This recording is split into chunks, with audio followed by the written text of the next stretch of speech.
Yan guys, good evening. So, darating lang namin dito sa Thailand, no? And kanina yung part 1 ito, pinakita ko yung journey namin from Clark going to the Bangkok Airport. Now, nandito na kami sa aming tinutuluyan sa Siveri Pavilion Hotel and Training Center dito sa may Hoi Chow Charimplaket University. So, pakita ko lang sa inyo, mag-room tour lang tayo. Kasi, usually, itong hotel na to, sa HCU to sa Thailand. Pero this is also open for public. Kaya, kompleto rin yung kanilang mga facility. So, pakita ko sa inyo guys. Going to stay here at 717 room dito sa 7th floor. So, yan yung kanilang walkway, yung hallway. Okay, let's come in. Proceed na tayo. So, yan. So, okay naman siya. Simple lang kanilang mga door dito, yung style, no? So, pagpasok mo, nandito yung kanilang restroom, nandito yung switch. Then, ganito yung restroom nila, no? Maganda siya, guys, kasi malinis.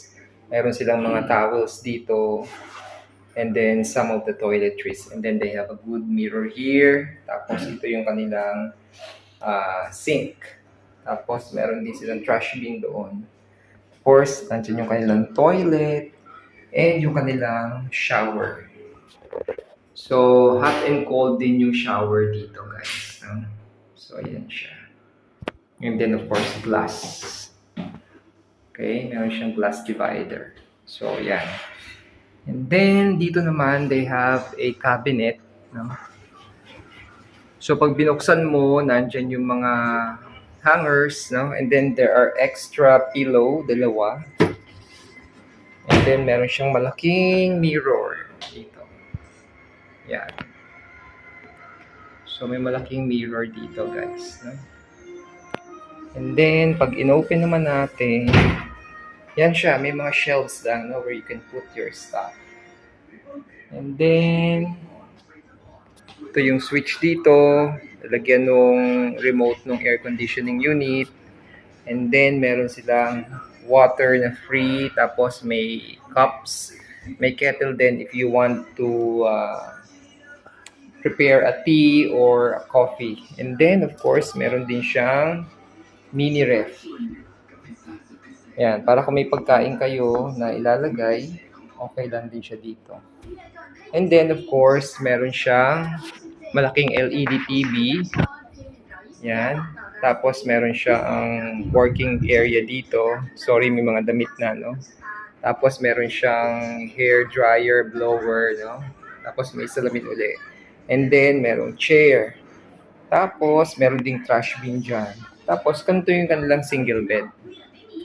So, may dalawang single bed dyan. Yan.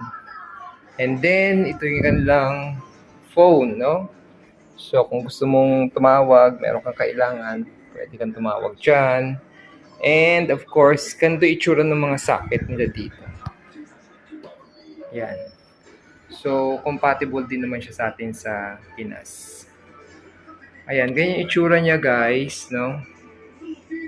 Simple, clean, neat, and very cozy. And of course, kung gusto naman ninyo din lumabas, no?